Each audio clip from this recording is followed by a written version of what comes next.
You know, I don't consider myself a softy or anything, but like that.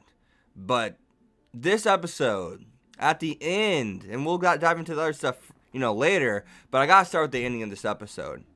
Whenever she's like, "Oh, those aren't my glasses," and you clearly see they're sodas, and she's like, "Altair, you see these? These glasses were the reason I made you," and referring to soda.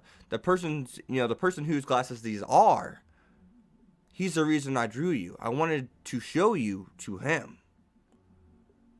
And I was like, holy shit.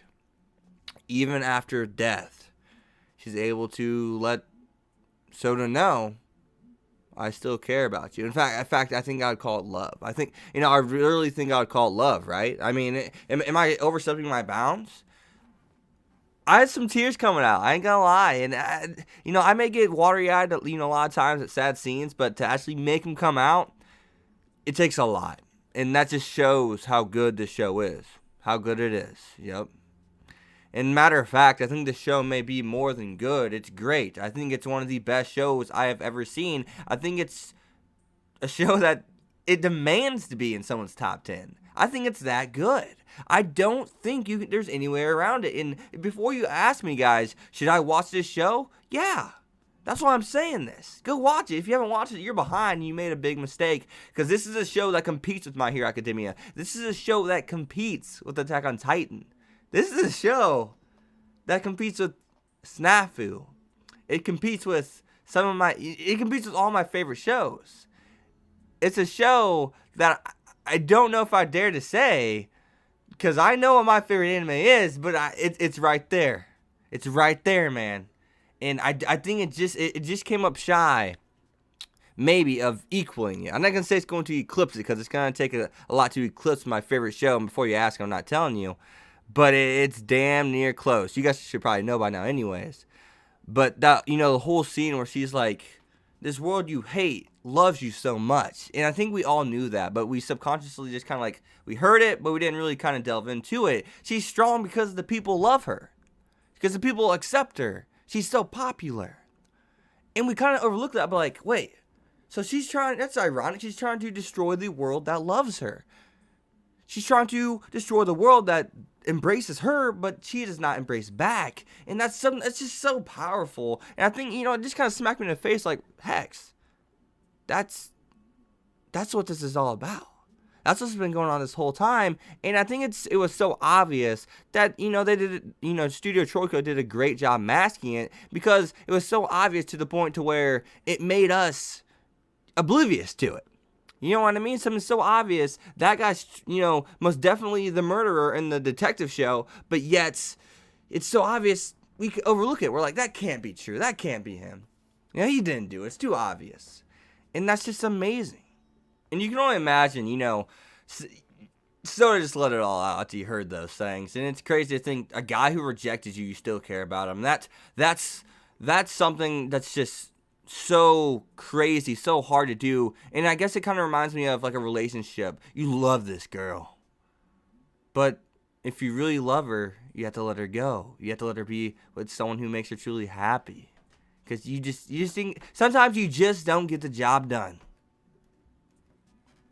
And that's the only thing I can compare it to. It's so sad.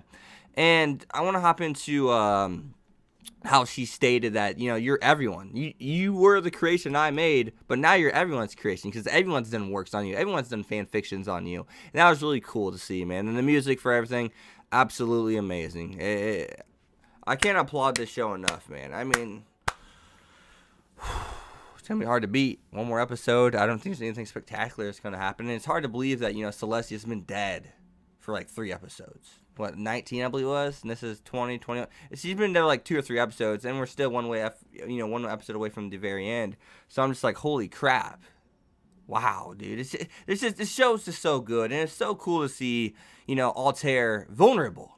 It's so cool to see her vulnerable and see this other side, this sweet, caring, passionate. And it's ironic that the only person that could defeat Altair was Altair. Her emotions made another world. She sent herself to another world to be with Setsuna. She saved Setsuna. She's dead, but yet now she's alive.